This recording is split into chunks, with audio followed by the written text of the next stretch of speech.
Hi and welcome to the first episode of what we are going to call Boat Talk.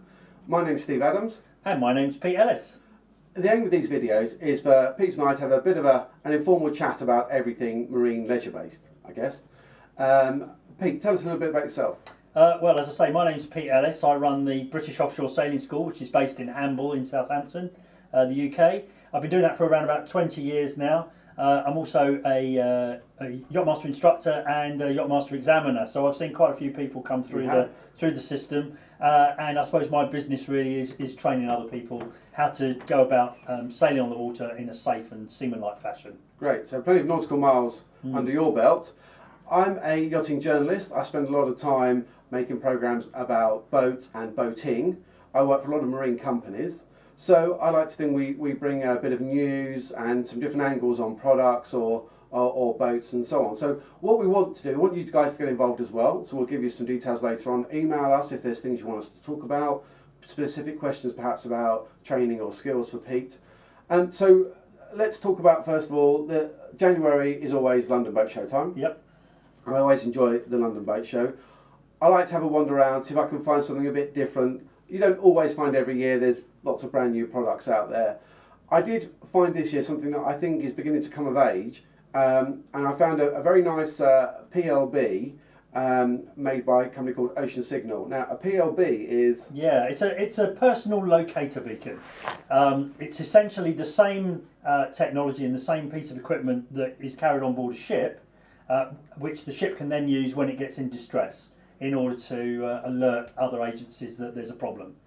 Now, they say this is the smallest PLB in the world. It actually says on the stand, and there should be some pictures here, and you can see it actually does fit in the palm of the hand.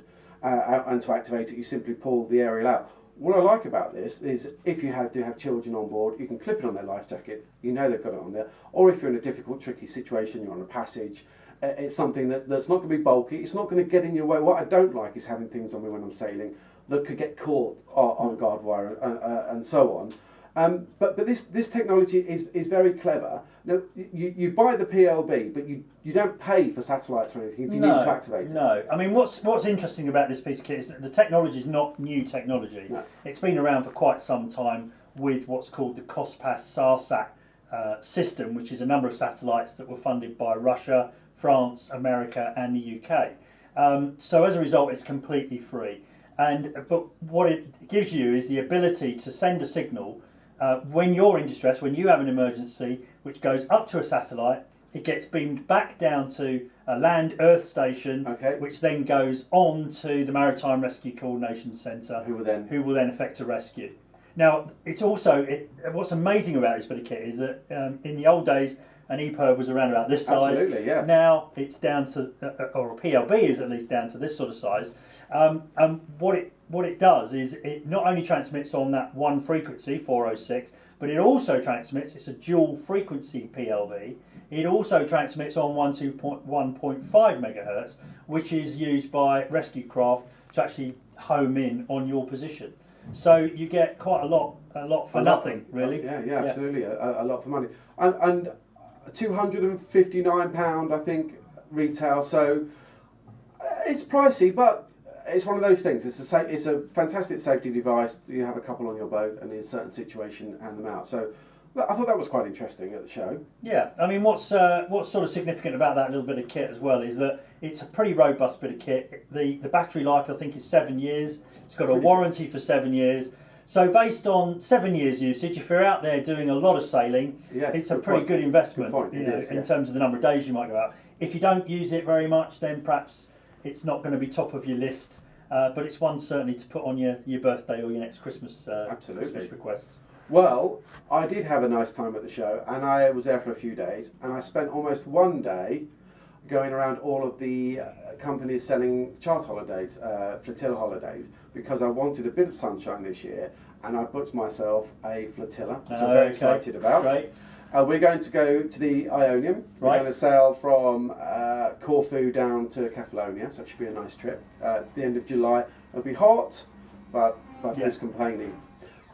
I had a good look at a trawl around all of the companies. I compared practically every company there was at the show.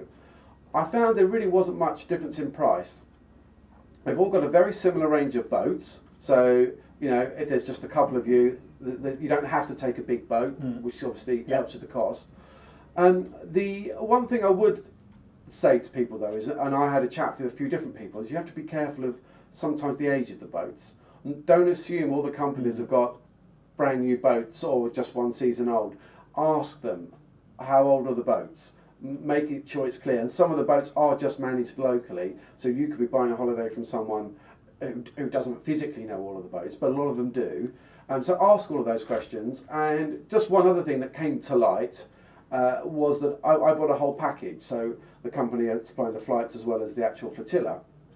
A lot of them were doing just the flotilla to get the price down, and then you could buy an EasyJet or a low-cost airline flight.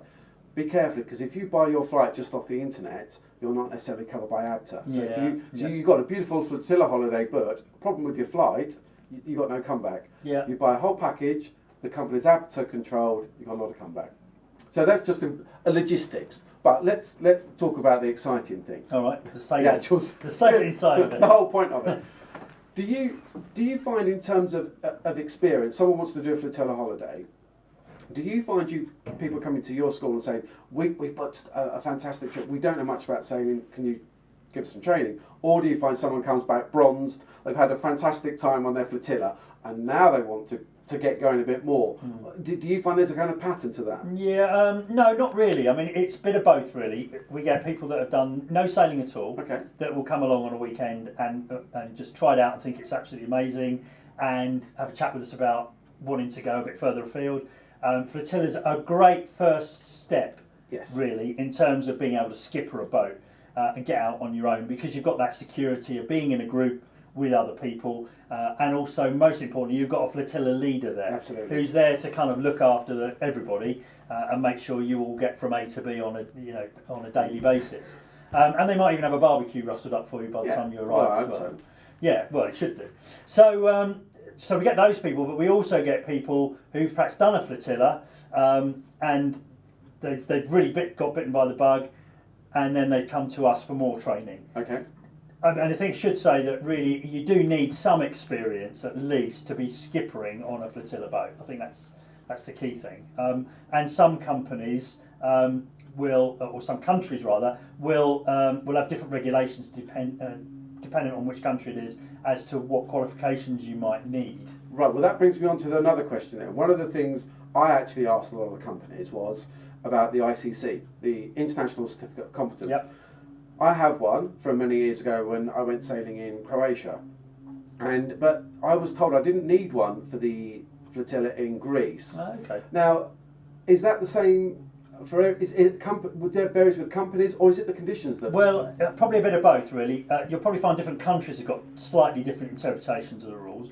Certainly, if you were going to go and charter overseas, then you're going to be asked in most European countries now. So like a bareboat charter, if you're on your own, not with a lead boat. Not with a flotilla. But I wasn't aware that, that's the first time I've heard that if you're on a flotilla, you perhaps wouldn't need a qualification. So you'd have to speak to that company and find out what you need for each one. Is it an easy thing to get? I got mine a long time ago. I can't remember now. Yeah, there's a couple of ways of doing it. If you've already got some experience, and you're up to sort of day skipper standard, if you've got that day skipper qualification already, you can send that off with a photograph and the appropriate fee to the RYA, who will then issue you with the certificate without any testing at all. If, on the other hand, you've got no experience, or you've got quite a bit of experience but no paper, then a lot of people will, or a lot of organisations, schools will offer a 2-day weekend where you get some training and the assessment rolled in. It's not as hard as day skipper, it's straightforward, and with the training at the beginning, the chances of you getting the bit of paper at the end are pretty good. Are pretty good. It's getting the feel of a boat, isn't it? About what goes on a boat, awareness. The other thing that strikes me about going on the flotilla is I spend a lot of time on boats, and I'm normally working and not really interested in who's driving the boat and trusting the skipper. But I'm actually going to be the skipper this time, which is part of the draw, obviously, and that's going to be the fun. Here's a question for you. What makes a good skipper? Right. What makes a good skipper? I know you can spend 5 days, say, doing a day skipper course, but that's about practical as well. I'm thinking much more of the concept of a skipper, the role of a skipper. Well, it's the $1 million question, really. What makes a good skipper? And as an examiner, obviously, I'd be looking at what makes a good skipper, and I ask myself that question lots and lots. And I think really the big distinguishing feature between a good skipper and a bad skipper is the good skipper has the ability to think ahead, to plan ahead, and preempt situations. Okay. Bad skippers are those ones that react to situations, and they're always responding to a scenario that's developing rather than preempting it and working it out and getting in there beforehand and not getting into those situations. So that obviously it kind of works with a bit of experience as well. You experience those situations and it's thinking, okay. Hey, you know, the more experience you've got, the more likely you are to be able to preempt what's going to happen because you know what the heck's going on. It's more novice skippers perhaps that haven't got much experience, that don't know what to expect, that will obviously get into more problems. That's interesting. Well, that's something to think on, and in fact, do contact us if you want to talk about products or even concepts like what makes a good skipper, or if you've got specific questions. My email address is here. You can contact me, and if you want me to find out particular aspects about companies and stuff in the news, I can do my best to answer your questions. And here's the details for Pete. And Pete, if people want to talk to you about maybe particular sailing skills or... Yeah, it'd be great to hear from you on anything to do with being out on the water, anything practical, even the theoretical side of things in terms of the navigation or electronics, anything at all. Just drop us an email to the email address at the bottom, and we'll see what we can do for you. Good. Get involved, ask us some questions, and that's that whole idea of what we're trying to do here. So before we finish then, Pete, we're a few days into spring, although you wouldn't know with the rain outside. I guess that is that busy for you? Is that boats back in the water, or? Yeah, I mean everybody's thinking about getting their boats back in the water. Really, Easter seems to be the big time of the year where everybody pushes to get back out sailing again. We're starting to see a few going in now, and we're certainly seeing a few more people coming through on courses, getting trained, ready for the season ahead. So we're looking forward to a nice, sunny, bright, good winds year ahead of us, and of course it's a Fastnet year this year as well. Of course it is. Well, that's exciting. I always enjoy going and watch the start of that. Great. Well, contact us. We'll do this again, and we'll try and come up with some topics that you think are relevant and that we can have a good chat about. So see you next time. Bye bye.